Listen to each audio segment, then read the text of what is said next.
Good morning. I'm going to wait for people to be rolling in here. Hopefully everybody gets on here relatively soon. Welcome.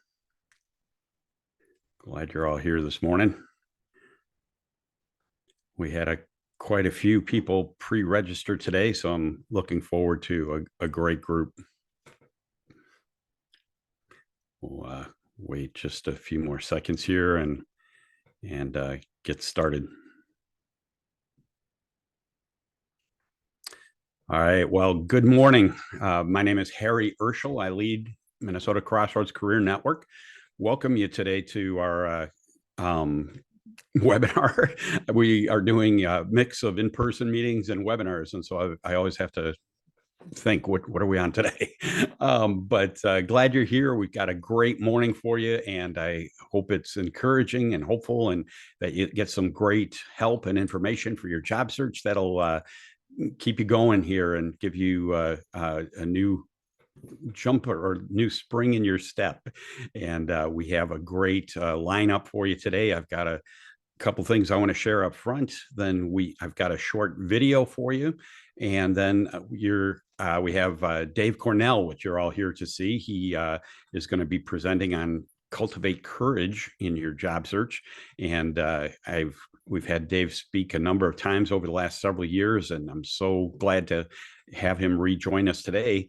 He was just telling me about his schedule, and he's speaking all over the country, and we're just grateful that he's able to join us here and give his time for Crossroads. And after Dave is done, I ask you to stay on just a few more minutes. I've got information for you of everything else we offer with Crossroads as well, so that you can take advantage of all the free help and resources to be able to help you in your job search. It's all free, and so it's we're just glad to be able to offer the help as needed, and hopefully you can take advantage of a lot of it. You know, our hope with Crossroads also is that along with helping people succeed in their job search, that we also talk about bigger issues and point people to the hope and encouragement of Jesus Christ. There's a perspective in the Bible I think is important to rely on when we're going through difficult times in life, like a job search. And it fits well with Dave's presentation this morning as well. You know, if we trust God, he promises that he'll never leave us and never forsake us. And sometimes people falsely claim that if we trust him, we'll never have problems, but that's not true. Or that if we just sit and wait, God will work everything out for us. His promise is that he'll walk alongside us and give us strength to make it through the challenges in life. And he'll give us wisdom and guidance. However, it's impossible to steer a parked car. We still have to be moving. We have to be doing the work. You know, one example in scripture is when God had freed the Israelites from slavery in Egypt, he directed them to the promised land. They wandered around the desert for 40 years first. They had things that they needed to learn and that God had to deal with. But then it was time for them to go to take the land. And in the book of Joshua, God tells them, "Have I not commanded you? Be strong and courageous. Do not be frightened and do not be dismayed, for the Lord your God is with you wherever you go." They still had to fight the battles to claim the land, but as they did the work, God protected them and guided them. As we face challenges in life, if we lean into him and trust him, see what he wants us to learn, we need to do the work, but he will be with us wherever we go. When God is with you, how can you be discouraged? I hope that as you work through your challenges, you look to God through his word, the Bible, for wisdom and inspiration and his strength in your life. You know, let me open us in a word of prayer. And then, as I say, I have a brief video to share with you as well. Lord, we thank you that we're able to come together this morning, even if it's just virtually. But we pray that you use this time for your purposes, that with Dave's presentation this morning, people get a fresh perspective of their life and their job search and all the ways that they can cultivate that courage and have a fresh sense of boldness in their life to do the things necessary to succeed. Thank you, Lord, for all the ways that you do bless us. Sometimes it's easy to forget the things you have blessed us with in the past, and we pray that you make those apparent and give you all the praise for them. And thank you for all these things in Jesus' name. Amen. with that, I've got, let me share my screen, a short video by Wayne Simeon. He's an NBA player, has been with the Miami Heat. And as he's had success and challenges in his life, he came to a new perspective of what that means for him. And I know that you'll be encouraged by this video, and I will shut up and play it. Here we go. I can remember one particular moment that I think really brought me to a low point. We just finished winning, a big game, big nationally televised game. I played well. The team had played well, and I can remember being out celebrating afterwards. I can remember having some random guy, didn't know who he was, coming up to me, and he basically said, "Man, Wayne, I wish I had your life." I remember as soon as he said that, it was literally like I got punched in the face.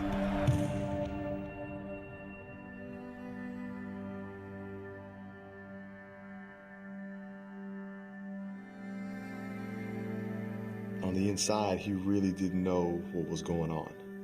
He didn't really understand the gravity and the magnitude of the unfulfillment that I had in my heart. It started out just as a young boy with a carefree attitude, who was gifted with some athletic ability and who just really enjoyed to play sports. Just began to excel at basketball, and that's when things kind of changed. I began to receive some notoriety because of my athletic ability to win some awards, and what was once just something that I did for fun then turned into something that became a selfish ambition to receive more glory from other people and from the things that I could attain from it.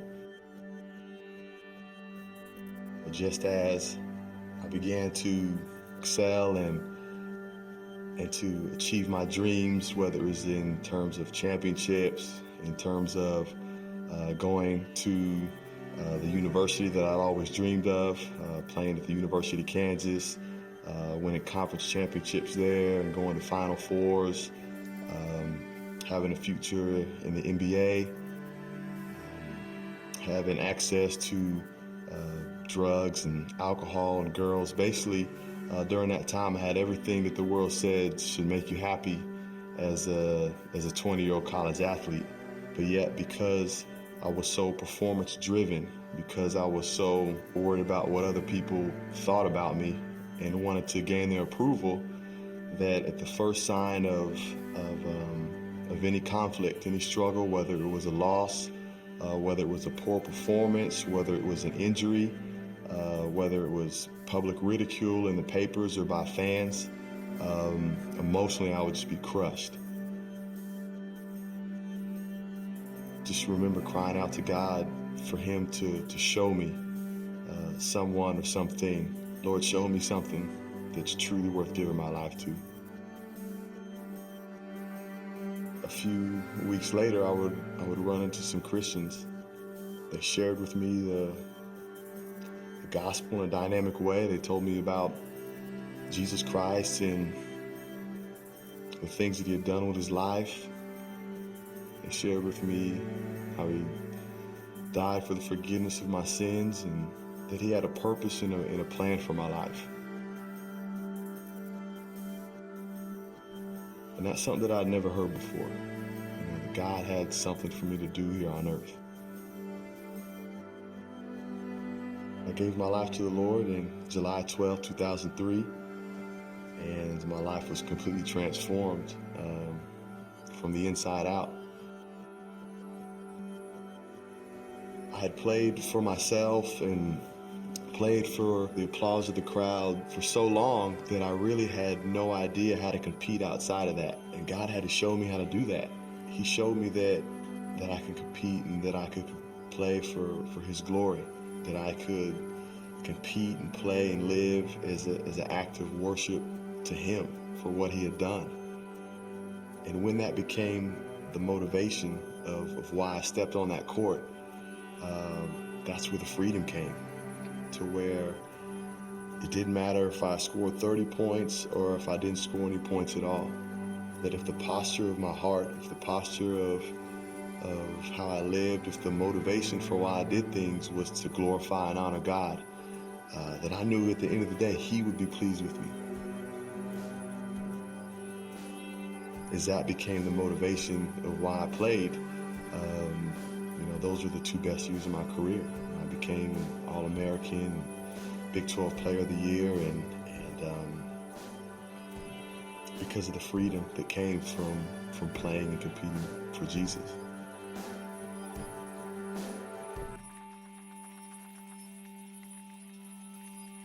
When I first walked into the locker room, there was a lot of skepticism. They heard that I was a Christian, and their comments were, "This won't last long."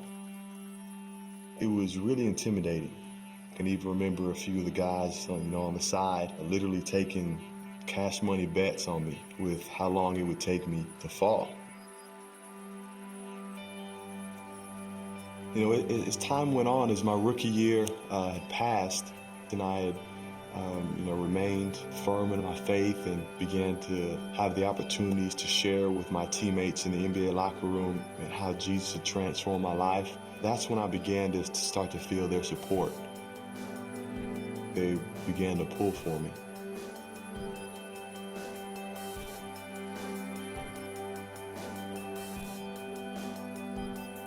It was amazing, the lesson that I learned from that. It's not necessarily the championship ring, celebrating with champagne in the locker room, parade in the city, hoisting the championship trophy, but it was seeing how quickly that glory would fade. Moving on to the next year as the team struggled, swept out of the playoffs, and I could remember the Lord bringing a scripture verse to mind after that championship. 1 Peter chapter 1, verse 24, "The man in all his glory are like the flowers in the grass of the field. The grass withers and the flowers fade, but it's only the word and the will of God that stands forever." Seeing how that eternal truth had matched up directly with the experience of winning that championship, it's really when the Word of God and His will became something that I wanted to completely pursue. And it's really something that led me to step away from professional basketball and to be a part of something that's not only going to influence and change my life, but have the influence to change the lives of so many people around me. And not just for a moment's time, but for eternity. It's a great feeling in knowing who you were made to be and to know what you were made to live for. My name is Wayne Simeon, and I am second.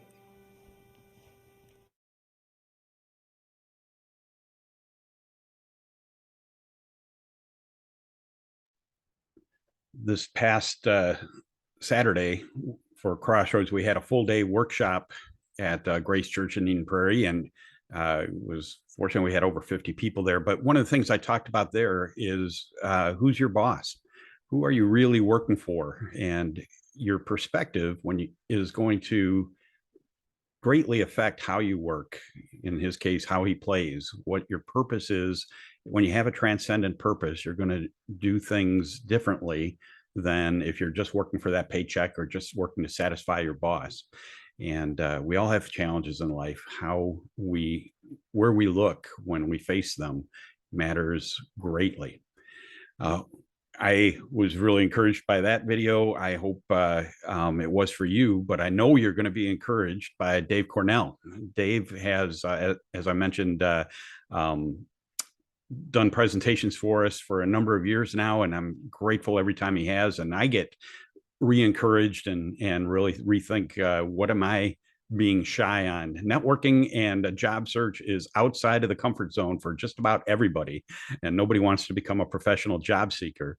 But it's a necessary. You have to do a lot of necessary things in order to land that next job, and cultivating courage to do that is critically important. Dave certainly has done that in his own life. He'll tell you his story, but stepping out of his comfort zone to do something he's really wanted to do and what he's built for is has been a critical piece of all that. And so he'll describe the whole story to you. If you have any questions, we're going to address them at the end. Be sure to type them in the chat box, and we'll get to all those questions or comments that you might have along the way at the end of his discussion. But I'll turn it over to you, Dave. Thanks so much for joining us this morning, and I'll give it to you for the next hour. All right, very good. Thank you so much, Harry, and thank you everybody for being here this morning. Harry started out by sharing the verse Joshua 1:9, and you can see it up here over my shoulder, and I'll tell you a little bit more about that in just a minute. But that is my life verse, the verse that I hang on to. And I'm going to share my screen here to begin with. And Harry and I, when we tried this at the beginning, had a little bit of an issue. So hopefully we won't have an issue with it. Hopefully it'll be just fine. And well, we had the same issue, Harry. I'm not sure what happened there. So I'm going to go out and try it one more time. I'm going to come back out. So we tried it this morning and everything worked fine.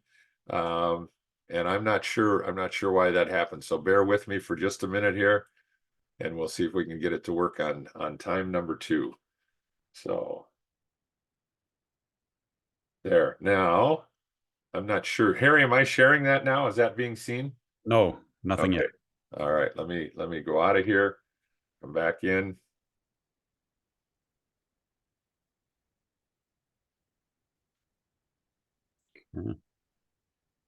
How about now? Perfect. Perfect. All right. That second time's the charm, I guess. I'm not sure what happened there either time, but we got it figured out. So I'm grateful to have the opportunity to be with you to share the story of how God worked in my life through job challenge starting in 2010. And I'll share that with you a little bit. But as we get started, I want you to think about something that you have done courageously, either recently or maybe way back when you were a kid. And I want to start by sharing with you a story from when I was a kid. And the first thing that I ever remember doing courageously. It was the summer of 1961. I had just finished kindergarten. In the fall, I would be going into the first grade, had turned 6 years old in May of that year. And I was at my older brother's baseball game, standing behind the backstop, looking just like this. It was obviously, back in 1961 in 𝙔𝙤𝙪𝙧, Nebraska, it was not quite this formal, but standing behind a wire fence like this, and I don't even know that we wore helmets back in those days. But my brother's team was taking the field for the last half of the last inning. And if they got the team out, my brother's team would win the game. And very quickly, they got the first 2 outs. And then the next guy that was coming up to bat was a guy named Billy. And Billy was a tough guy in 𝙔𝙤𝙪, Nebraska, as a second grader, soon to be third grader. And you did not mess with Billy. As Billy was coming up to bat, I'm standing behind the backstop, looking through the fence just like this. My 2 best friends, Dennis and Doug, are with me, and they start to say, "Dave, we dare you to yell at Billy while he's at bat." No way, not doing that, not going to do that. And they said, "Dave, we dare you, we dare you, we dare you." And then they did what we did back in the day, and maybe kids still do this today. "Dave, we double dog dare you." Well, as you all know, you can't turn down the double dog dare. So as the pitcher went into his windup to fire that first pitch, he throws that first pitch, and I holler, "Swing, batter, swing." Billy swings and misses, and Dennis and Doug and I jumped up and down. We punched each other in the arms because the high five hadn't even been invented yet. And we turned to look back at this scene behind the umpire, and Billy is staring right at me. That got Dennis and Doug really excited. They said, "Come on, Dave, do it again, do it again, do it again. We double dog dare you to do it again." Pitcher goes into his windup. He fires that pitch. I holler, "Swing, batter, swing." Billy swings and misses. Strike 2. We jump up and down, punch each other some more. We turn back and look, and Billy is staring at me again. Dennis and Doug said, "Come on, Dave, one more time, one more time, one more time." So the pitcher goes into his windup. He fires that first pitch or that third pitch. Swing, batter, swing. Billy swings and misses. Strike three. Dennis and Doug and I jump up and down, punch each other some more. My brother's team wins the ball game. We turn to walk away, and there's Billy. Billy had dropped his bat, quickly come around the backstop, and now I am looking up, my eyes to his chin, face to face. And I saw him begin to clench his fist, and he reared back, and pow, he hit me right in the stomach. Well, he actually hit me a little bit lower. He hit me in the bladder, and he literally made me wet my pants. Kind of embarrassing, but to this day now, I can still remember as I walked home that night, the warm feeling that I had, not because I'd wet my pants, but because I'd had the courage to do something that Dennis and Doug did not have the courage to do. There is a price to doing things that require courage, but I believe that we pay an even bigger price when we choose to live in fear. And oftentimes we have that choice. So today we want to talk about fear a little bit, because in order to understand courage, we first have to understand fear. We can have fear without courage, but we cannot have courage without fear. Fear is something that we all face, but we rarely talk about it. We want to present to everybody that life is good, even people in our own family, even people that are close to us, even people that were co-workers, friends. We want to present to them that everything is good, when in the reality, on the inside, we may be hurting and what may be in turmoil, and that may be true for some of you that are here today. You'll find out that was true for me, and I'll tell you a little bit more about my story coming up. Courage, on the other hand, is a word that we often reserve for firefighters and police officers and soldiers. Courage is something that other people do. Courage is something that special people do. Yet I am convinced that we all have opportunities to be courageous, not just maybe every week, but maybe even nearly every day. And as you go through this job transition, you maybe have opportunities to be feeling fearful and need to start to develop some courage. As I mentioned, the foundational verse for this presentation is Joshua 1:9. Have I not commanded you? Be strong and courageous. Do not be afraid. Do not be discouraged, for the Lord your God will be with you wherever you go. As Harry said, Joshua faced a lot of battles. But here's what I envision with this verse and Joshua 1:1 through 9, where Joshua is now taking over because Moses has died. Moses was not allowed to lead the people into the promised land, but Joshua now is taking over to lead the people into the promised land. And I envision in my mind, this is the way I see the story, I see God and Joshua standing on a hill, and God has his arm around Joshua, and he is telling him these things. And two previous times in Joshua 1:1 through 9, he has already shared, be strong and courageous. And here's the third time. And they're looking down into the promised land, and God is not telling him what he's going to face, but he is telling him, I am commanding you, be strong and courageous. Don't be afraid. Don't be discouraged. Know that whatever the battle is, I will be with you wherever you go. The very same God that had his arm around Joshua as he faced that opportunity, that challenge to bring the people into the promised land, the very same God that had his arm around Joshua has his arm around you, whether it's in job transition, whether it's in family challenge, whether it's a dire illness. God has his arm around you if you trust him and know him as your Savior. So keep that in mind as you go through your journey, that God has his arm around you. Two kinds of fear that we face in our lives. The first is rational fear. If the building that you are in right now, whether that be in your home or at an office place or wherever it might happen to be, if your building catches on fire, it would be rational for you to experience a level of fear and to get up and grab whatever you can, maybe make sure that everybody else can get out. That is rational fear. That's not what we're talking about today. Today, we're going to talk about irrational fear. These are the fears that keep us from becoming who God created us to be. These are the fears that keep us awake at night or have us with our head in our hands saying, why didn't I call that person? I was given that number by a friend who told me this is a great person to call. They can maybe help you out in your job search. Why did I not call them? And so this is the fear that we're going to talk about today. And what does that look like? Well, it's not being good enough, fear of what others might think or say, the need to meet others' expectations, disappointing others or letting others down, failure, fear of failure. You can add to this list, I'm sure. But then what does it look like? How does that fear show up for you? Shows up as avoidance, procrastination, perfection, blame, pride, settling, compromising, rationalizing. I can tell you what, I am an expert in those first three, and certainly have put those other ones into practice as well. So I know how those things work. But what is it that shows up for you when you experience fear? Do you avoid dealing with it? Do you procrastinate? Are you a perfectionist and it's got to be just right or we're not moving forward? All of those are examples of how fear shows up in our life. Give you a moment to just think about this picture.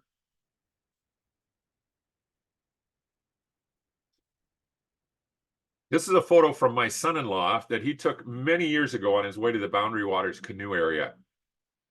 The question that I ask myself when I look at this photo is, how far out in the road would that branch have had to be before that paint driver got out and did something about it? Obviously, this wasn't far enough. And so we have to ask the same question, I think, about our fears. Oftentimes, our fears start out as really small things. And we say, oh, I can deal with it later. I can drive around it. I can sweep it under the rug. I don't have to deal with that now. So we put off our fear and we put off our fear and we put off our fear until it looks something like this. A bolder fear, a fear that becomes so big that now we can go and we push and push and push against it and we get nowhere. This is a photo out of the mountains in Colorado, as you might imagine. And where we need to get to is where that red truck is on the other side of the boulder. In Colorado, in order to get to that spot, it would require us to take a 233-mile detour. I took a lot of detours in my life before I began to do what it is that I love to do. And what I love to do and what I feel now that I've been called to do is speaking and coaching and training. I took a lot of detours, worked for a lot of companies, met wonderful people, had wonderful clients, but I always felt that I should be doing this since I was 28 years old, but I didn't think I was good enough. And so what is it that you want to do? Maybe it's starting your own business. Maybe it's going to work for a company that you think, oh, I could never work there. Who knows what it might be? What is the boulder that you are facing? And are you pushing and pushing and pushing against a boulder this size and it's going nowhere? So how do we begin to deal with that? We'll never underestimate the value of a crisis. Romans 5:3-4 says, but we also glory in our sufferings because we know that suffering produces perseverance, perseverance, character, and character, hope. In January of 2010, my wife and I were living in the Twin Cities at the time. We now live in Fergus Falls, Minnesota, about 3 hours northwest of the Twin Cities. And in January of 2010, I lost my job. In 2010, I didn't realize, because I had been working, I didn't realize how bad the economy was from 2008 to 2011, 2012, even into 2013 for a lot of people. And when I lost my job, I thought, oh, I'm a fairly capable guy. I'll find work in a month or two. Well, that month or two went by really quickly, and I did not find work. I did not even get a call back, an email back. I didn't hear a thing. I began going to job networking groups similar to Crossroads, attended Crossroads multiple times, along with different ones around the Twin Cities area. And I began to see people far more capable than I was, who had been out of work for a long time, for multiple months, and even a couple of them for years already, going back into 2008. And I thought, oh, this is going to be a bit of a challenge. It was a crisis time in my life as the months piled up, month after month after month of being unemployed and not getting anywhere. And I started to see a wonderful Christian counselor who was just amazing. And she helped me to recognize the role that fear had played in my life going back to when I was a young boy. She also diagnosed me with situational depression because I began to do things, I began to avoid things, I began to stop going to church because well-meaning people would ask me, Dave, how's the job search going? And I had nothing to say. So I would stay home, stay in bed, and during the week, I would sleep in late and maybe get up occasionally and go online and see if I could find anything. But it was a difficult time in my life. Fast forward to February of 2011, my wife now loses her job as well. She'd been working in a church for 15 years. Giving in the church was down, and they had to start to let people go, and my wife was one of them.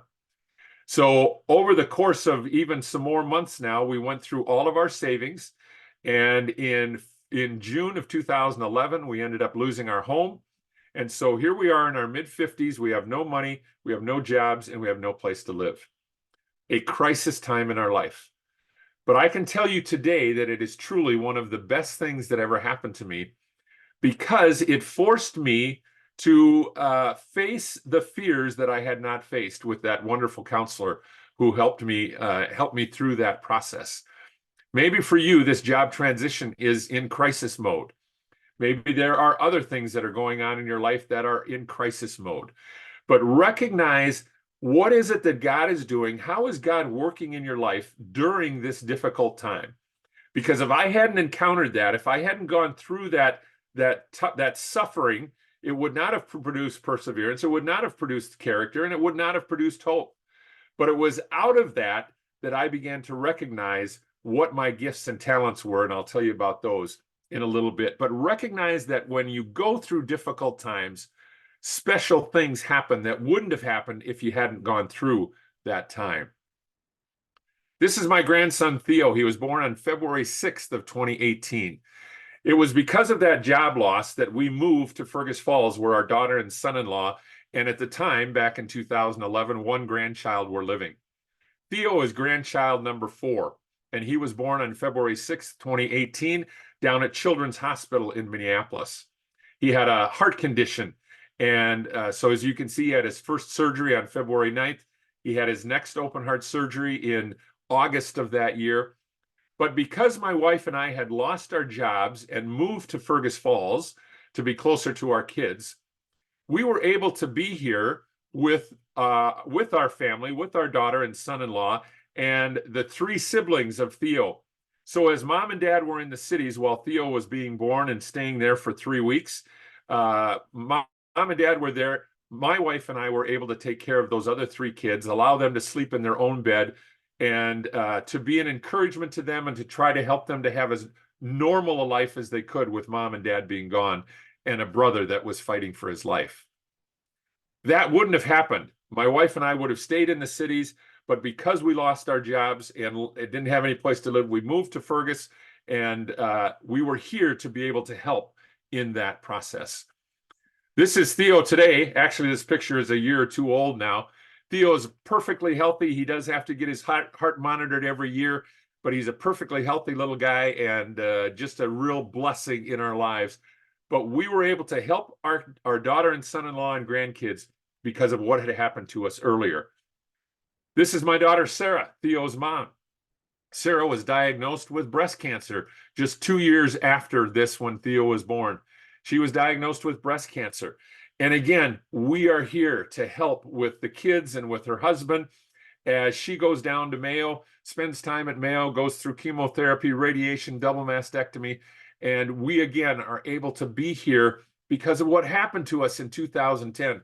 And I could go on and on with stories like that, from 2011 on, when we moved here, of the things that happened because of what had happened to us earlier. We are so grateful that Sarah was declared cancer-free on March 11th of 2021. But again, what are the things, positive things, that have happened for you out of the negative things that happened in your life? I'm not saying you're grateful that those things happen. I'm not saying that you want them to happen again, but recognize that God works during those most difficult times in our lives. We're going to look at 3 steps today to becoming more courageous. And the first is to name your fear. And think about the story of Moses in Exodus 3 and 4. Moses did not want to do what he was being called to do by God. And yet God continued to persist with him and to call him and to call him and to push him until he decided that I'd better do this. Often our fear is a result of past experiences. Moses, as you may know, killed a guy. He was responsible for the death of another man, and he thought, I'm not worthy to lead your people to the promised land. But Moses did. And so one of the things that we need to begin to do is to recognize and acknowledge our fear. Dr. Phil says you cannot change what you don't acknowledge. I say it's much like being an alcoholic or a drug addict. If you don't admit your fear, if you don't share it with someone, if you don't write it down, if you don't get it out of you, it will hold you hostage. How is fear holding you hostage in your job search today? Or how is fear holding you hostage in relationship situations? We're focusing on the job search, but I recognize that this has a much broader scope for people. And so how is your fear holding you hostage? Begin to get it out. Begin to share it with someone. And you need to understand that there's two levels of irrational fear. The first is the pebble in your shoe fear. A pebble in your shoe fear is a fear that just causes you some anxiety, but you go through it. It doesn't keep you from avoiding it, from procrastinating, from seeking perfection.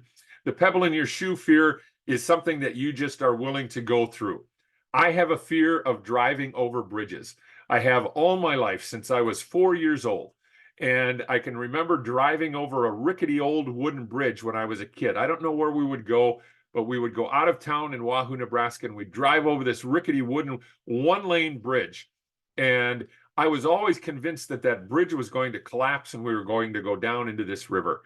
Never did, but that started a fear for me of going over bridges. I have never not gone over a bridge because of that fear. And so for me, that's a pebble in my shoe fear. The other kind of fear is this pebble, this boulder fear that really keeps us. We push and we push and we push. We can't move it, so we walk away and we avoid dealing with it. On November 7th of 1969, I was sitting in Mr. Wilson's math class at 9:30 in the morning in Buffalo, Minnesota, and there was a knock on the door. Mr. Wilson went and answered the door and spoke with whoever was there for a few moments, and then he turned around and he said, "David, gather up your things. They need to see you in the office." So I gathered up my books, and as I started to walk out of the room, my friend started to say, "Hey, what did you do now, Dave? What did you do now?" And I was a pretty good kid. I didn't get in a lot of trouble, and so I was as confused as everybody as to why I was being called down to the office. As I got down into the office, the administrative assistant said, "Go down that hall and go in the door on the right, second door on the right." So I went down the hall, went in the second door on the right, and in there stood my older brother, Phil, now a junior in high school, and the local Catholic priest from town. My dad was a pastor of a church in Buffalo, and the Catholic priest said to me, "Dave, your dad died this morning." So at 7:30 when I went to school, Dad was alive. 9:30, Dad is dead. We walked across the street to the elementary school where we picked up our third grade brother. And as we came out of the elementary school, the Catholic priest got us into a little semicircle and he said, "Now, boys, this is going to be tough. It's going to be tough on your mom. So I don't want you to cry. I don't want you to ask any questions. I just want you to be men." And so for me, what I thought it meant to be a man then was to not cry and to not ask any questions. And so I didn't. I never asked any questions. I never cried. I did not deal with my grief in a very, very good way. Fast forward a couple of weeks and basketball practice. We had our very first basketball practice of the season. My dad's funeral had been held. We were now going back to school. We lived in a parsonage. And so eventually we were going to have to move out of that parsonage. But the church allowed us to stay there for quite a period of time. But after practice was over, when I went home that night, that very first practice, I went home that night, and my mom called my two brothers to come to the table. They did not play basketball. She went to the kitchen counter, picked up the food, and brought it over, and as she started to set it down on the kitchen table, she started to cry, and she slowly looked around the table, and she said, "I can't believe I set 5 places instead of 4. She had set a place for my dad. She went back to her bedroom crying. My brothers and I sat there in silence, not knowing what to do. Eventually, my older brother got up and went back there and talked with her, and then he came back out, and we ate our supper in silence that night.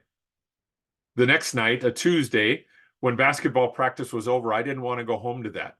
So I stayed after, shot baskets for a while, took my time in the shower, and when I walked home and got home, it was about 6:15. Mom and my two brothers were done eating. My supper was folded up in aluminum foil in the refrigerator. I turned on the oven and put it in there to warm it up and had my supper, then took it in and watched TV with my brothers while I ate my supper. We lived in that house for 9 more months until May of the following year.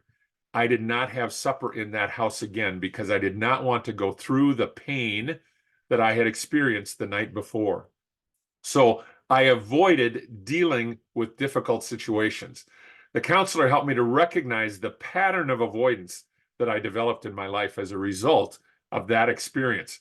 That avoidance took place in relationships, it took place in jobs, it took place in school, over and over and over again. She helped me to recognize the role of what had happened previously in my life, how that fear began to play itself out over and over and over again. And so, how is fear playing itself out in your life? Are there things that happened to you earlier in life that are impacting you today that you've never even thought about, or maybe you've thought about it and you've avoided dealing with it? So this fear impacted me as I thought about becoming a speaker and a coach and a trainer. And so the next thing we're going to look at is your self-talk. So when you experience your fear, maybe it's about applying for a specific job, maybe it's about going to a networking meeting, who knows what it might be, but what is it that you say to yourself in your mind? So as I thought about becoming a speaker, going back to when I was 28 years old, these are some of the things that I would say to myself.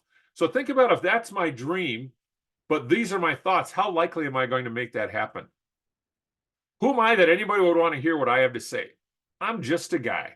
Nothing special about what I have to say. So why would anybody want to hear from me?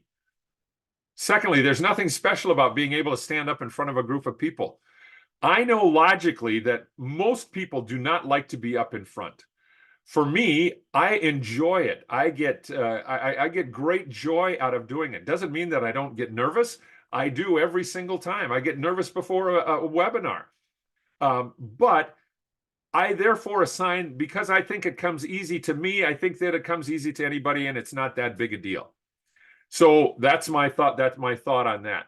I don't have any letters behind my name, so I don't have any credibility. Many of you who are on the call today maybe have letters behind your name. I don't have any letters. I don't have an advanced degree. And therefore, if you have letters behind your name, you are far smarter than I am. And some of you are saying, well, on that first slide, you had letters behind your name, Dave Cornell, BBG. That just simply stands for big bald guy. That's all that is. I'm 6'7". I know you can't tell that on the webinar, but it just stands for big bald guy. And I thought, I don't have any letters, so I'm going to put some up there. So that's what BBG stands for. And then lastly, I don't have a dramatic story. The people who do this kind of work, who are speakers and coaches and trainers, they have survived an airline hijacking. They have survived cancer. They were orphaned at the age of 3 and raised in the wilderness by wolves. They have amazing, amazing stories. I don't have a dramatic story. And so those are the things that I would say to myself when I would want to become a speaker. And I tried many times over the course from when I was 28 until I started it for this last time about 11, 12 years ago. That's what I would say. And if that was my mindset, then how likely was I going to be able to do that? Probably not very likely. What is your mindset? What is your self-talk that is keeping you from accomplishing and helping you to become who God created you to be? So here's some action steps for you around step number 1, name your fear. Write your fear down. I say your fear is very much like writing your goals down. And you know that there are all kinds of studies. If you write your goals down, if you get them out on paper, if you share them with someone, you are far more likely to overcome them. I believe the same thing is true with our fears. How about writing your self-talk down? Our self-talk is a default position. Our mind, we are so used to it, our mind automatically goes there. So you need to write your self-talk down and get it out. And then find a mentor and a cheerleader. You need to have people in your lives that put their hand in the small of your back and push you. And you're saying, no, you're leaning back. I don't want to go. I don't want to go. I don't want to go. And you also need to have people who are going to slap you on the back and go, way to go. At least you did something. I know that didn't work out, but try something else now. So those are the steps for name your fear. And then secondly is to begin to frame your fear. Begin to see your fear in a different way. John 9:39 says, I've come to give sight to the blind and to show those who think they see that they are blind. And this verse comes immediately after Jesus has healed the blind man, and he is helping the people see physically in a new way, but he also wants us to help to see emotionally in a new way. He wants them to see that he has come and who he is. And the Pharisees, those are the ones who think they see, but they are blind. And so how do we begin to see differently? Well, we're going to start in the upper left-hand corner. The way we see things affects how we feel. We go in the upper right-hand corner. And I will share these with Harry, and he's going to post them for you so you can access these slides. How we feel affects what we do, our behavior, our actions. What we do affects what we get, the results. And what we get tends to reinforce how we see or how we believe. So in essence, it's the self-fulfilling prophecy, isn't it? So if you see your fear, whatever your fear is, in a certain way, and oftentimes we can't see it in a different way because we have blinders on. If you see it in a certain way, how are you going to feel about it? What are going to be your actions? What are you going to get as a result? Let's look at an example from the Bible. Jesus was the ultimate framer. The story of the adulterous woman. How did the Pharisees see her? They saw her as a sinner and someone that deserved to die. How did they feel about her? Well, that's what they felt she deserved to die. What did they do? They came to Jesus with her and they brought stones. They were ready to destroy her life and to kill her. That's what they wanted to do. What would they get? They would get self-righteousness, and they would rid the world of another sinner. And how would they see the next adulterous woman? In the very same way. How did Jesus see her? Jesus saw her as a child of God. How did he feel about her? He loved her. What did he do for her? He saved her both physically and spiritually. And what did he get? He got a redeemed person, a redeemed life. So how would Jesus see the very next sinner that is brought before him? How does Jesus see us? In that very same way. So that's an example. Now let's go to an example from our lives. How do you see yourself? Do you see yourself as a business person or a job seeker who happens to be a Christian? Or do you see yourself as a Christian who happens to be a business person or a job seeker? How do you see networking? Networking is, I can remember I hated to go to networking events because I know there was going to be people that I didn't know, and there were going to be people there far more qualified than I was, and so I did not want to go to these networking events.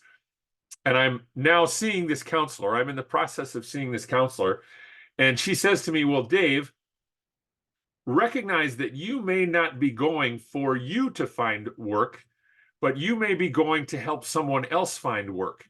So I had to change my C from thinking that it was all about me to changing my C to maybe there's somebody that I can help. Maybe I have a connection for someone that will help them to find their work. So that's a way that you can begin to reframe that networking process. How do you see sharing your faith?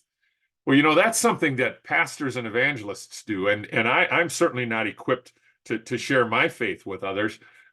So maybe somebody else is being called to do that. That's your current C. Recognize that if you are a follower of Jesus Christ, he has given you a story that other people can relate to, and that an evangelist may not be able to reach because the story that they share doesn't mean anything to them, but your story might. So recognize that you need to see that differently, that you have a story, that God has redeemed you, and he can use that story to redeem others. How about asking for help? You know, this is one of the things that I really struggled and continue to struggle to do. You know, we are brought up in this great country where we're told to pull ourselves up by our bootstraps, and you can do this. And And so we don't ask for help.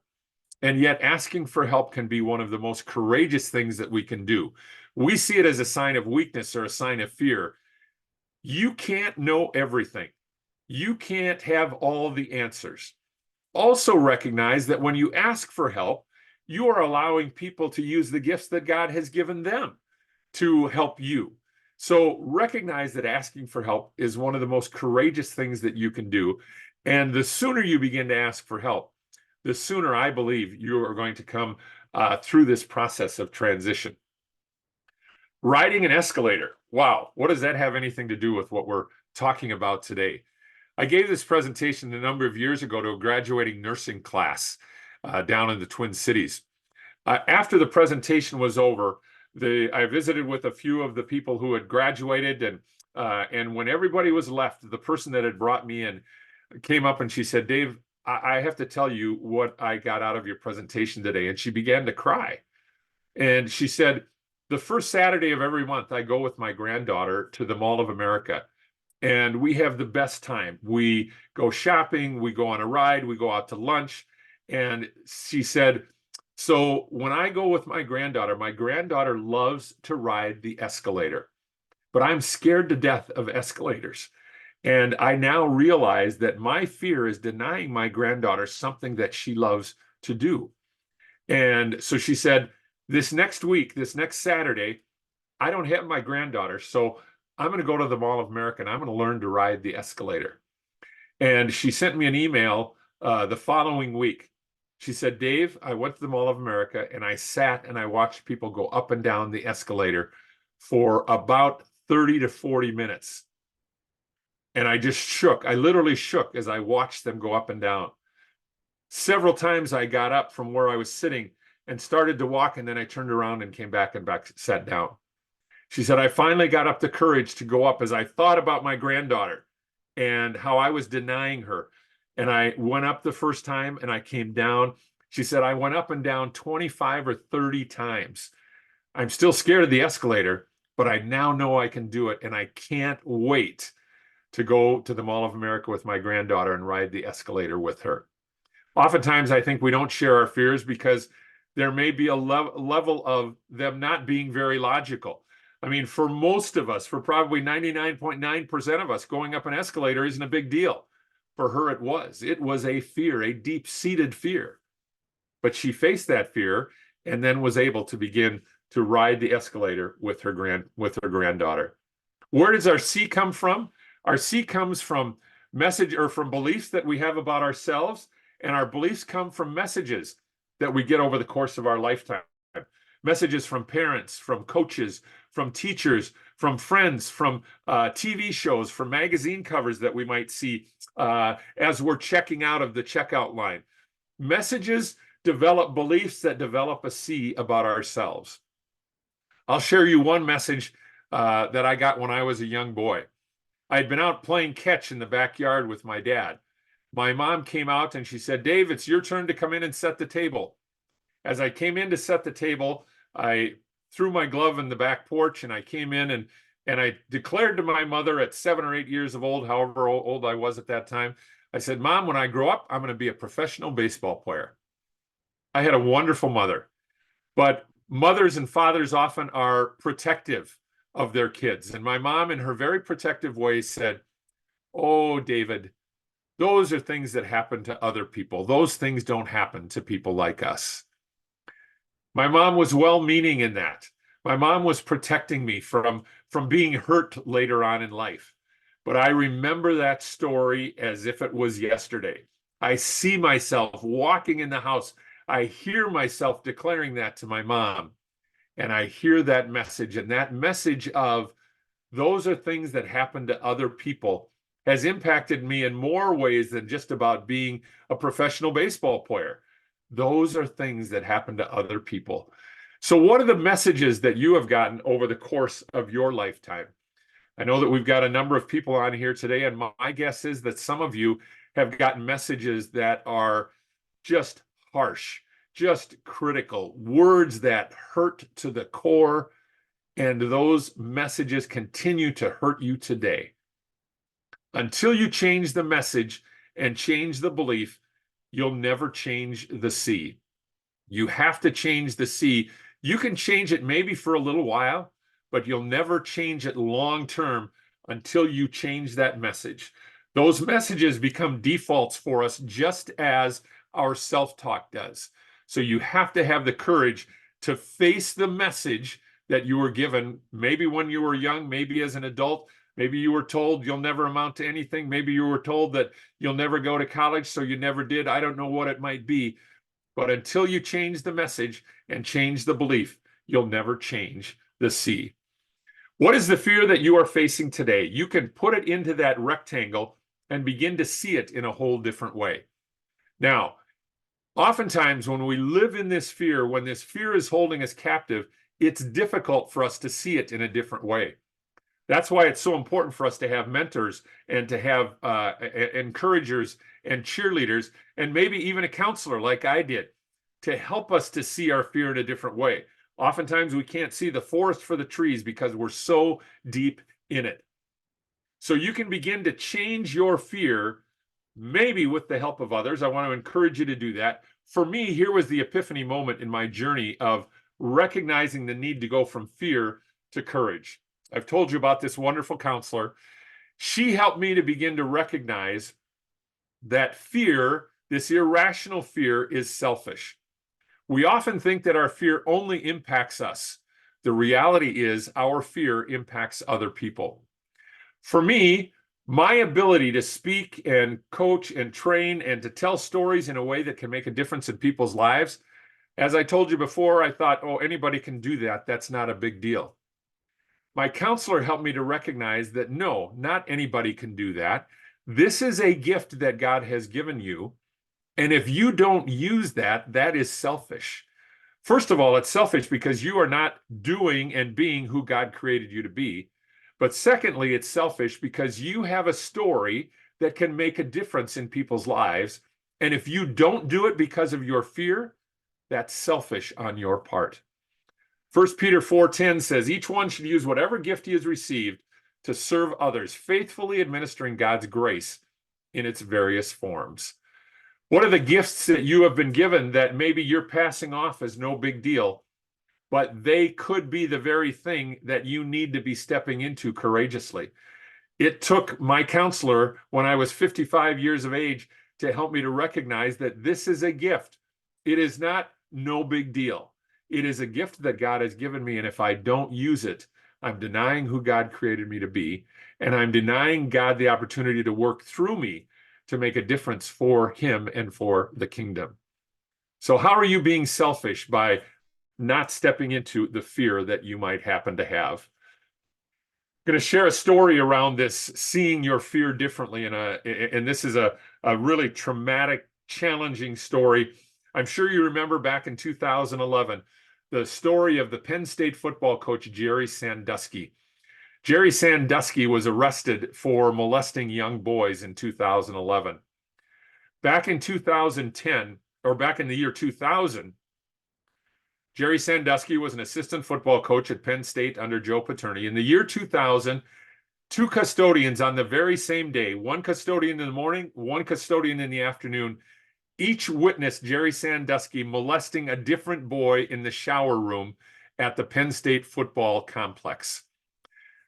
They talked with each other at the end of the day, and they said, what should we do? They decided to go to their supervisor. They talked with their supervisor, and they chose to say nothing because they were afraid they would lose their jobs. So they chose to live in fear. And if you read the free report, which you can find online and see all of this, they said in the free report, going against Jerry Sandusky, Joe Paterno, and Penn State football is like going against the President of the United States. They'll get rid of us all. They chose fear over courage. I said early on today that there is a price to being courageous and doing things courageously, but there is also a price to choosing fear. These men chose fear. And for 11 more years, Jerry Sandusky was allowed to molest young boys because they chose fear. Fear impacts other people around us. I got to believe that that their choosing fear impacts those men today if they're still alive. They must lay in bed at night and just say, why didn't we say something? Why didn't we say something? If they had chose courage, could they have lost their jobs? Sure, they could have. But which do you choose? Do you want to choose fear or do you want to choose courage? And recognize that if you're choosing fear, someone else is likely paying a price. And you have to ask yourself this question: who pays the price for your fear? And as I told you, I get nervous every time that I speak, whether it be a webinar or live. But this is the question that drives me. If I don't do this today, who will pay a price because they need to hear the story that God has given me? And who would pay a price if I didn't do this today? And I believe that one of you really needs to hear this today. And again, it's not me, it's God speaking through me and giving me the courage to step into who he created me to be. So who pays the price for your fear? You have to take you out of the equation and recognize that your fear is not about you, but it's about other people and how you can impact them. And I think this is just a really fun thing. And when I discovered this, it's pretty cool. But you have to take you out of it. So when you take you out of your boulder, here's what happens. You become bolder. Now, recognize that courage is not easier, but doing courageous things becomes easier as time goes on. It will never be easy, but I will say it does get easier as you begin to recognize that other people are paying a price. And you begin to say to yourself, I need to do this so that so-and-so doesn't pay a price. And you may be able to put a face and a name to that fear, or it's a group of people, or maybe it's some people in the future. But recognize that when you remove you from the boulder, you will get bolder and more courageous. So as we begin to frame our fear, what are the courage action steps? Write down your messages. Again, those messages are defaults. And so we need to write them down. We need to get them out, and we need to begin to change our message. Write down your old C and your new C. And again, you may need some help with this. What is your old C? How are you seeing it now? And how can you begin to see it differently? And then write down who is paying the price for your fear and what might that look like. So we've named our fear, we've framed our fear. Now we're going to claim our courage. John 10:10 says, the thief comes only to steal, kill, and destroy. I have come that they may have life and have it more abundantly. To me, there's a fence between that first line and that second line. Which side of the fence that are we going to be on? The thief comes only to steal, kill, and destroy. And of course, we know the thief is Satan. And Satan sometimes comes in with guns blaring and clashing cymbals saying, I'm here to wreck your life.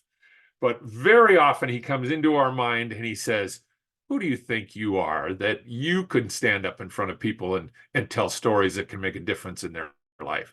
You're not good enough to do that.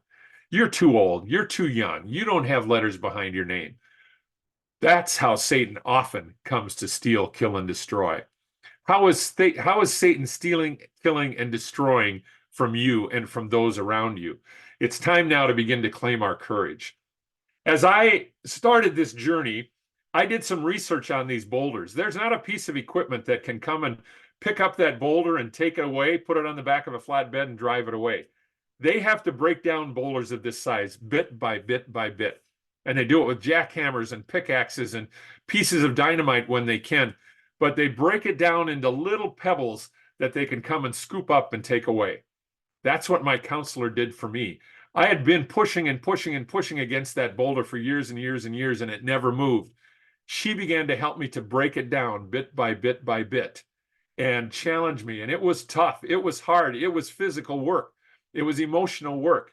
But eventually I began to have it to a point where I still experience the fear, but I now can step into it much more courageously. So here are some of the things that I would do. And to eliminate the negative thoughts. And truly, the battle is mostly in the head. So how do I begin to eliminate the negative thoughts? I pray. I say, Lord, when these negative thoughts come, I say, Lord, give me a new message. And often I go to that verse that's behind me, the verse that Harry talked about, Joshua 1:9. Be grateful. You know, when I was on this journey, I began to recognize that I wasn't a very grateful guy. And I had a friend who challenged me And I sat down with him on the very day that we signed the papers to turn our house over. And he said, "Dave, what are you grateful for today?" And I thought, how rude. I don't have anything to be grateful for. But he pushed me. He was a mentor. He was a challenger. He pushed me and he pushed me and he pushed me. He said, "I want to know 3 things that you're grateful for today." And even in that crisis time in my life, I had things that I was grateful for. Read a letter.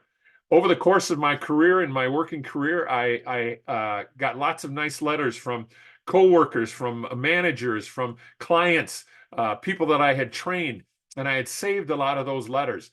And so even on those down days, I would pull those letters out and I would read them, and they would give me encouragement. Again, your list may look very differently than this. I read a lot of books. If you want to start with one of the books on this list, I'd start with the last one, Mark Batterson, the book If. And then I listened to music, and I can't sing, I can't play a note of any instrument, but listening to music the lyrics of music have great power in my life. And these are songs that I continue to listen to today. Gratitude by Brandon Lake is a fairly new one, but that's a song that I listen to and have incorporated into helping me to face things courageously. Then I learned about the lesson of the crack. Here's a picture of corn growing out of cement. I took this picture down in Savage when we lived down there, and I didn't know I was ever going to use this picture for anything. This is 20 years ago probably, but somehow that seed found a crack, and it found a way to grow in a place that we would never think that it could grow. That seed had hope. For me in this journey, as I would think about becoming a speaker and a coach and a trainer, I would often say to myself, I'll never make my living as a speaker and a coach and a trainer, even though it's what I wanted to do and was passionate about. But that was my self-talk. I needed to have some hope. Some gentlemen told me about the word maybe. They said, "Dave, put the word maybe in front of that definitive statement." So instead of saying, "I'll never become a speaker and a coach and a trainer," now I started to say, "Maybe I'll never become a speaker and a coach and a trainer." Because now there's a little crack of hope where before there never was hope. Maybe I won't, but maybe I will. What are the definitive things that you say to yourself that are holding you back? Simply put the word maybe in front of that and begin to change the way that you see your journey. You need to begin to chip away at the boulder. Recognize that the fear will always be there. This is not about becoming fearless. This is about becoming courageous. Step into the fear. Do something scary every week. What do you do to take yourself out of your comfort zone? Maybe for you, just coming onto this webinar was a scary thing. Now, maybe the next step is to going to a live networking event. But do something that challenges you and takes you out of your comfort zone. Celebrate the little victories. Celebrate the fact maybe that you signed up for the webinar. That's something to celebrate. You've never done it before. Celebrate that, but now you're here. Now it's another victory that you've got in your belt. And don't discount your own abilities. I believe that everybody on this call is far more capable than you give yourself credit for. This is a picture from my sophomore year in high school. On the very right is a guy named Steve. Steve was a junior, and I was a sophomore, and I was brought up to the varsity because my coach saw me as a 6'3" sophomore, and he thought, this kid might grow a little bit more. I want to get him some experience. So I would dress for and play in the junior varsity games. But then my coach said, when we're way ahead or way behind, I'm going to put you in and get you some playing experience so that as you grow and develop, you'll be better next year. So in games that we were way ahead or way behind, I would get in and play. But in games that we would never play, I wouldn't go in. I sat next to Steve. As you can see, I even got cropped out of the picture in the yearbook. I was sitting there, but I'm not in the picture. So as the season went on, Steve was a very funny guy, and Steve said, we're going to give money to the manager, and he's going to put popcorn and poppin' under our seats so we can enjoy the game like fans. This is those games where we're not going to play, because we might as well enjoy it like fans, and the coach isn't going to see us because we're on the end of the bench. So that's what we did for the season. So at the beginning of those games, there was popcorn and pop underneath our seats from the manager, and our manager was so good that he refreshed us at halftime. And that's how the season went. Late in the season, We're playing Chaska High School. We are tied with them for the conference lead. There's 2 more conference games that and so there's no chance that I'm playing this game. The Popcorn and Pop is there at the beginning of the game. Popcorn and Pop is there at the halftime. The game is everything everybody thought that it would be. Exciting, back and forth. We're ahead, they're ahead. It's tied. Fans on both sides going nuts. 5 minutes to go in the game. And Steve elbows me and he points down at the head coach and he says, "Dave, get down there. The coach is calling you." And I didn't know what he wanted. I had literally just filled my mouth with popcorn. And I get down to him and he says, "Get in the game for Davis. There's 5 minutes to go. It's tied. What in the world is he doing?" And I went into that game. And in those last 5 minutes, I had 5 points, 4 rebounds, and I blocked a shot. I wish I could tell you that we won the game. We didn't. And this isn't a story about me. This is a story about my coach. You see, my coach saw things in me that I didn't see in myself. My coach had been watching me since November and December and January and now late February. He saw things that I was capable of. He saw abilities that I had that I didn't think that I had. What are the abilities that you have that other people see in you, but you are maybe discounting? Don't discount your own abilities. When my coach called me down there, he didn't say, "Dave, score's tied, 5 minutes to go in the game. I think you should go in. What do you think?" No, that's not what he said. He said, "Dave, get in the game." And so maybe for some of you in this job transition and career transition, maybe you've been a bystander watching others eating popcorn and thinking, "Boy, wouldn't that be fun? Wouldn't that be neat? Maybe I should do that." So maybe all you need to hear today is that it's time for you to get in the game. Fear calls us to be spectators. Courage calls us to get in the game. So we begin to turn our boulders into pebbles, and we recognize what Ephesians 3:20 says, "Now all glory to God, who is able through his mighty power at work within us to accomplish infinitely more than we can ask or imagine." What can God accomplish through you if you have the courage to step into who he created you to be? Here's your action steps. Create your list to eliminate the negative thoughts. Have a process so when fear strikes, you can step through it courageously. Find the crack in your boulders. Begin to use that word maybe. It has such power. And then do something scary every week. And so I close with this story, and this is a story from the movie Night and Day, Knight. Night and Day, Tom Cruise and Cameron Diaz. They meet in an airplane, and they are sitting across the aisle from each other, and they're having a conversation. And their conversation is what we always start out with: who are you? Where are you from? Where are you going? And then the conversation changes to what do you hope to do someday? And Cameron Diaz says, "Well, someday I hope to write a book." And Tom Cruise says, "Someday I hope to go scuba diving in the Great Barrier Reef." Cameron Diaz says, "Oh, someday I hope to climb Mount Kilimanjaro."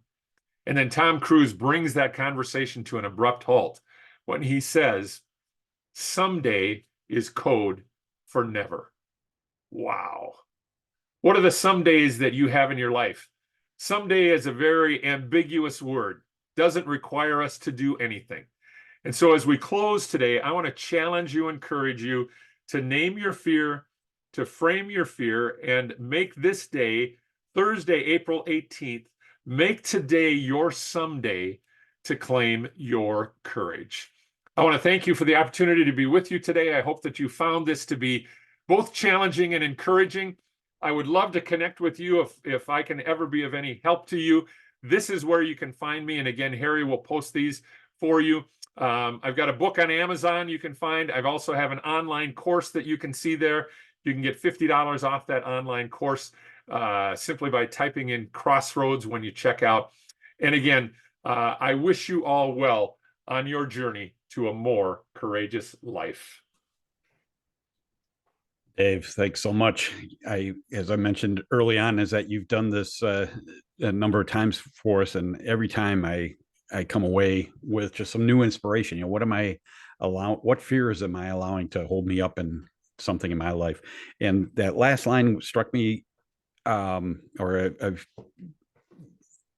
I've used it for a long time, is make today your someday for something. And trying to apply that as much as as I need to every day.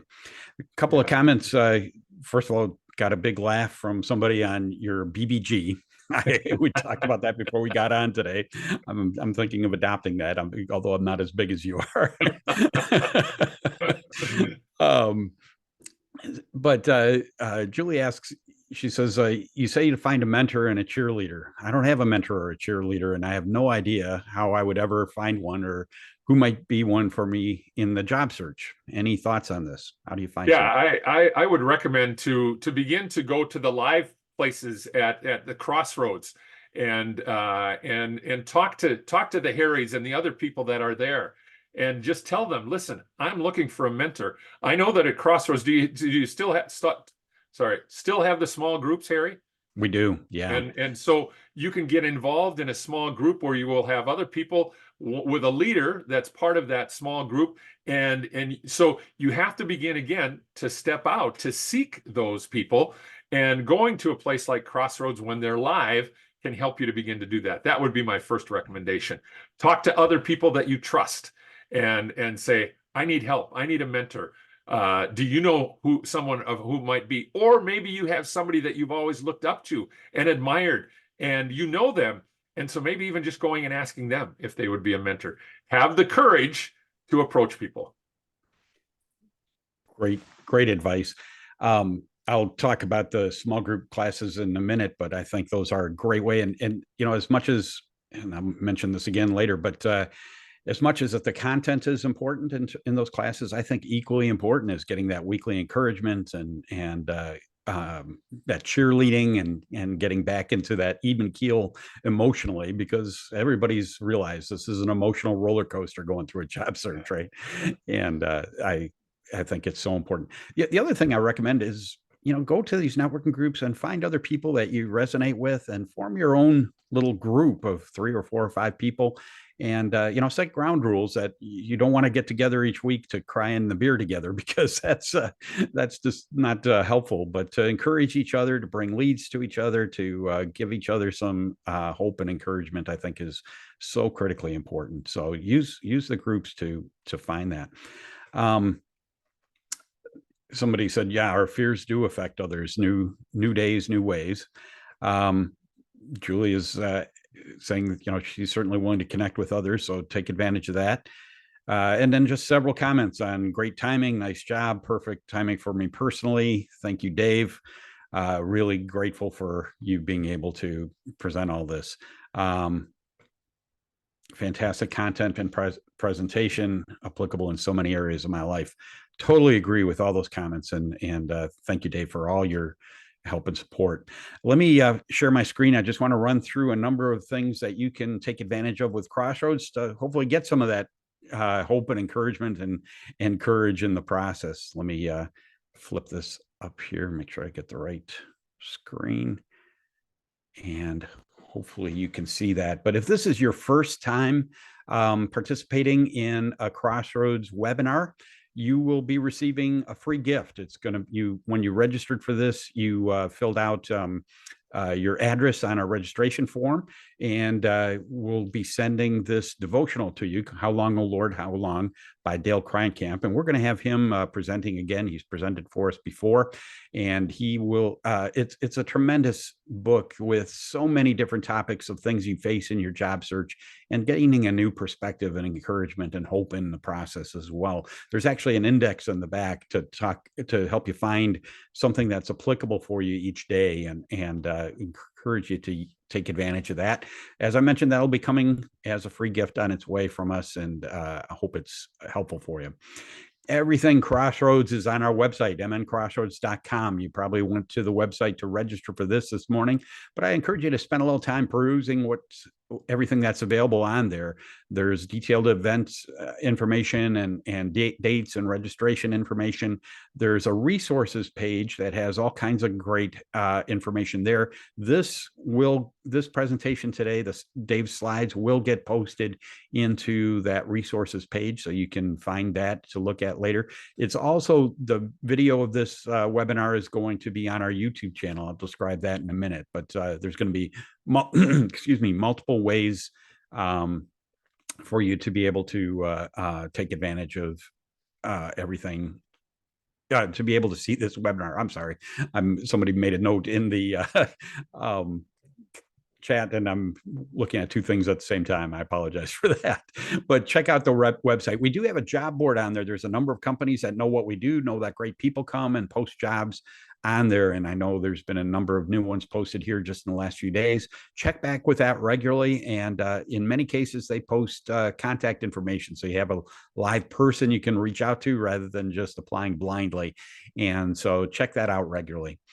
Our cadence, kind of as far as what we offer in terms of these webinars and seminars, is the first Thursday of every month is in person at Grace Church, and it's at 7:30 in the morning, live in person. And then immediately following that is our networking group, which I'll describe to you in a moment as well. The second Thursday evening of each month is live in person at Woodbury Lutheran Church.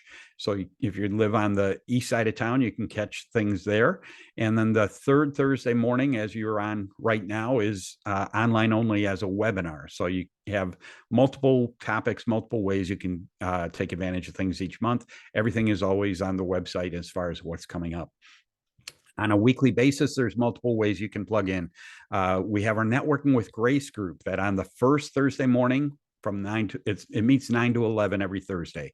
But the first Thursday morning is in person immediately following our seminar presentation live at Grace Church. And every Thursday following that is online. They meet through a Zoom meeting. You do need to register for that separately, but details again on the website. And it's a great way to come in and share contacts and leads and ideas. Wes Tang leads that. He makes sure that everybody tries to get walk out with something each day, but keeps it well focused, and really appreciate him. Wes has been leading that for, well, since 2009. So whatever that is, a long time at this point. And I'm really grateful for his dedication to that. But if you haven't participated, I encourage you to take advantage of that as often as you can every week. It's a great way to get some fresh ideas and contacts at companies you're interested in. We have one-on-one coaching available. If you want to sit down and get a chance to talk to one of our volunteers about anything related to your job search, whether it's to look at your resume and offer some suggestions, or to talk about an upcoming interview, maybe do some mock interview practice, talk about networking, how you can do it better in your situation, or just to talk through where things are at in your job search and have somebody that gets it and understands and be able to give you some insight and advice going forward. So you can sign up on our website. Somebody will reach out to you to set up time for a phone call or a Zoom meeting, and take advantage of that as often as you'd like. For if you're feeling discouraged or just want some spiritual support, I'm grateful that we have volunteers for Crossroads that are glad to pray for you. And we have a prayer request page on our website. You can fill that out and somebody will be praying for you. Or if you want somebody to talk to on a more regular basis to be able to offer some spiritual support and talk through things with you, we have counselors that will do that also through our soul care. So take advantage of that as well. The details are on the website. But the meat and potatoes and the small groups that Dave has been talking about is through our online classes. And we start a new class every month, and we cover every aspect of a successful job search strategy. And we start with attitude and getting in the right frame of mind and doing some assessments so you can better describe what makes you unique. We talk a lot about networking and targeting companies. We talk about best practices for resumes and interviewing and negotiating, selecting, and there's more. And as important as the content is, and I think will give you much more confidence in are you doing the right things or not?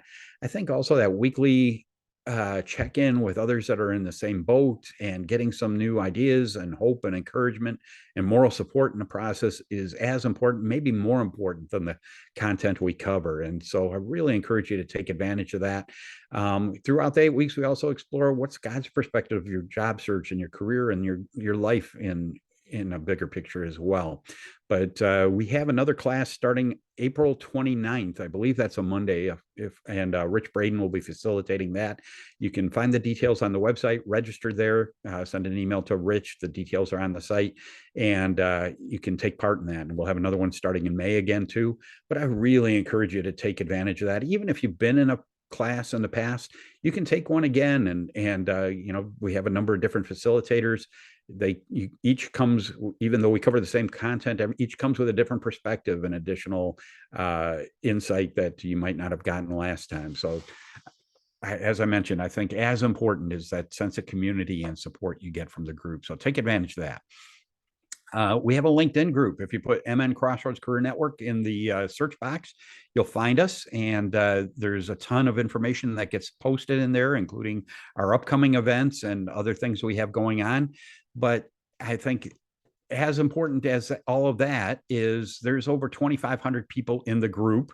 And it's people that have been through Crossroads in the past and are willing to give back. That if you are looking for a contact at a particular organization, you can search through our members in that group, see who might be working there, and reach out to them and ask them for advice and insight into the organization that they're at. And they can potentially help you progress better in that, pursuing a position there.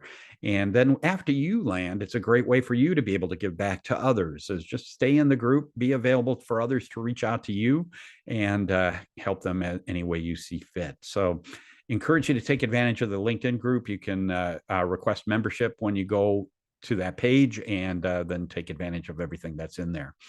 As I mentioned, we have a YouTube channel. And so since the beginning of the pandemic, we started doing webinars, and we have quite a library now of 3.5 years of webinars in there on all kinds of different topics.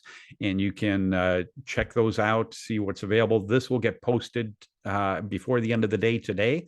And so you can review this, but you can search through and find other topics and speakers that you'd like to listen to as well. And so take advantage of that as often as you'd like, point others to it, and you can get a lot of great help and information there.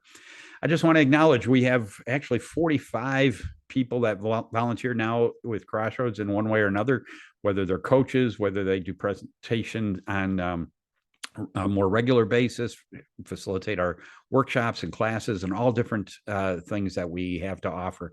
And so I'm grateful for every one of them, because we wouldn't be able to do all this. Nobody's getting a paycheck. Everybody does it because they bring some expertise and want to help others and have a heart to serve. And so I'm grateful for every one of them that participates in some way. And if you get a chance to talk to some of them, I just recommend you thank them as well.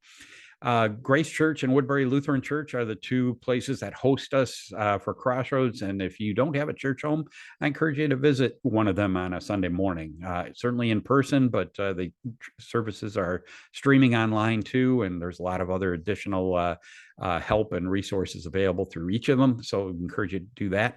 Our next Crossroads presentation is in person at Grace Church, Thursday morning, May 2nd. Featuring John Arms. He's going to talk about the future is fractional. So if you thought about maybe building a career of having 3 or 4 companies that you're working for at the same time on a fractional basis, he will spell that out. And it's a growing trend that a lot of people have become successful at.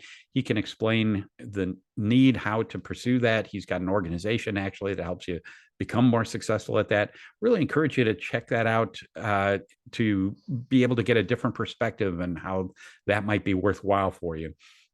And he does a great job of presenting, but we'll have other resources. So come and join us.